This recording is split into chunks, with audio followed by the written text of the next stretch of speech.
శ్రోతలందరికీ నా నమస్కారం. ఈ శుక్రవారం మంచి స్ఫూర్తిదాయకమైన ఒక ప్రస్తావనతో మీ ముందుకొచ్చాను. ఒకసారి ఒక భిక్షగాడు రైల్లో భిక్షాటన చేస్తున్నప్పుడు చక్కగా సూటు, బూటు దుస్తులు ధరించిన ఒక వ్యాపారిని చూశాడు. ఆ వ్యక్తి చాలా ధనవంతుడని అతను భావించాడు. కాబట్టి నేను అతన్ని అడిగితే అతను ఖచ్చితంగా దానం చేస్తాడనుకుని అతని దగ్గరికి వెళ్ళి ఆ వ్యక్తిని భిక్ష కోసం అడిగాడు. ఆ వ్యక్తి భిక్షగాడిని ఎగాదిగా చూసి, మీరు ఎల్లప్పుడూ అడుక్కుంటూ ప్రజల నుంచి ఏదో ఒకటి అడుగుతూనే ఉంటారు. మరి మీరు దీనికి ప్రతిఫలంగా ఎవరికైనా ఏదైనా తిరిగి ఇస్తున్నారా అని అడిగాడు. సార్, నేను భిక్షగాడిని. నేను ప్రజలను డబ్బును మాత్రమే అడగగలను. కానీ నేను ఎవరికైనా ఏదైనా ఎలా ఇవ్వగలను చెప్పండి అన్నాడు. ఆ మాట విన్న ఆ వ్యక్తి ఇలా అన్నాడు. మీరు ఎవరికీ ఏమీ ఇవ్వలేనప్పుడు మీరు కూడా ఇతరులను అడిగే హక్కు లేదు కదా. అతను ఇంకా ఏమన్నాడంటే, నేను ఒక వ్యాపారవేత్తను, అంతేకాక లావాదేవీలను మాత్రమే నమ్ముతాను. మీరు నాకు ఇవ్వడానికి ఏదైనా ఉంటే మీకు ప్రతిఫలంగా నేను కూడా ఏదైనా ఇస్తాను అన్నాడు. అప్పుడే రైలు స్టేషన్కి చేరడం జరిగింది. ఆ వ్యాపారవేత్త ట్రైన్ దిగి వెళ్ళిపోయాడు. భిక్షగాడు ఆ వ్యాపారవేత్త చెప్పిన దాని గురించి ఆలోచించడం మొదలుపెట్టాడు. అతని మాటలు ఎలాగోలా ఆ భిక్షగాడి హృదయాన్ని తాకాయి. ప్రతిఫలంగా నేను ఎవరికీ ఏమీ ఇవ్వలేనందున నేను భిక్షలో ఎక్కువ డబ్బు పొందలేను అని తెలుసుకుని అతను ఆలోచించడం మొదలుపెట్టాడు. కానీ నేను ఎవరికైనా ఇవ్వడానికి నా దగ్గర విలువైనది ఏమీ లేదు కదా అని ఆలోచిస్తూ ఉన్నాడు. ఆ రోజంతా దీని గురించి ఆలోచనలోనే గడిచిపోయింది. మరుసటి రోజు అతను స్టేషన్ దగ్గర కూర్చున్నప్పుడు అతని కళ్ళు స్టేషన్ చుట్టూ ఉన్న మొక్కలపైన అందంగా వికసించిన పువ్వులపైన పడ్డాయి. వెంటనే అక్కడి నుండి కొన్ని పువ్వులు తెచ్చుకున్నాడు. భిక్షాటన చేయడానికి రైలు ఎక్కాడు. ఎవరైనా అతనికి భిక్ష ఇచ్చినప్పుడు అతడు వారికి ప్రతిగా కొన్ని పువ్వులు ఇచ్చేవాడు. ప్రజలు ఆ పువ్వులను తమతో సంతోషంగా ఉంచుకునేవారు. కొద్ది రోజుల్లోనే అతను చాలామంది తనకు భిక్ష పెట్టడం మొదలుపెట్టడాన్ని గమనించాడు. అతను స్టేషన్ దగ్గర ఉన్న పూలన్నిటినీ తెంపేవాడు. అతని దగ్గర పువ్వులు ఉన్నంత వరకు చాలామందికి అతని భిక్ష వేసేవారు. కానీ అతనితో ఎక్కువ పువ్వులు లేనప్పుడు అతనికి పెద్దగా భిక్ష వచ్చేది కాదు.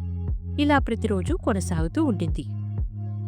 ఒకరోజు అతను భిక్షాటన చేస్తున్నప్పుడు అదే వ్యాపారవేత్త రైల్లో కూర్చుని ఉండటం చూసి భిక్షగాడు వెంటనే అతని దగ్గరికి వెళ్ళి, ఈరోజు మీరు ఇచ్చే భిక్షకు బదులుగా నా దగ్గర కొన్ని పువ్వులు ఉన్నాయి, అవి మీకు ఇస్తాను అన్నాడు. అప్పుడు ఆ వ్యాపారవేత్త అతనికి కొంత డబ్బు ఇవ్వడంతో ఆ భిక్షగాడు అతనికి ప్రతిగా కొన్ని పువ్వులు ఇచ్చాడు. ఆ వ్యాపారవేత్తకు కూడా భిక్షగాడి ఆలోచన బాగా నచ్చింది, బాగా ఆకట్టుకున్నాడు.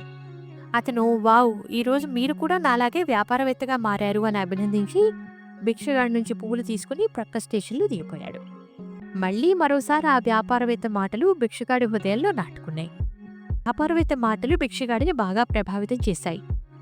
అతను ఇప్పుడు తన జీవితాన్ని మార్చుకోగల విజయపథానికి బాటని కనుక్కున్నాను అని భావించాడు.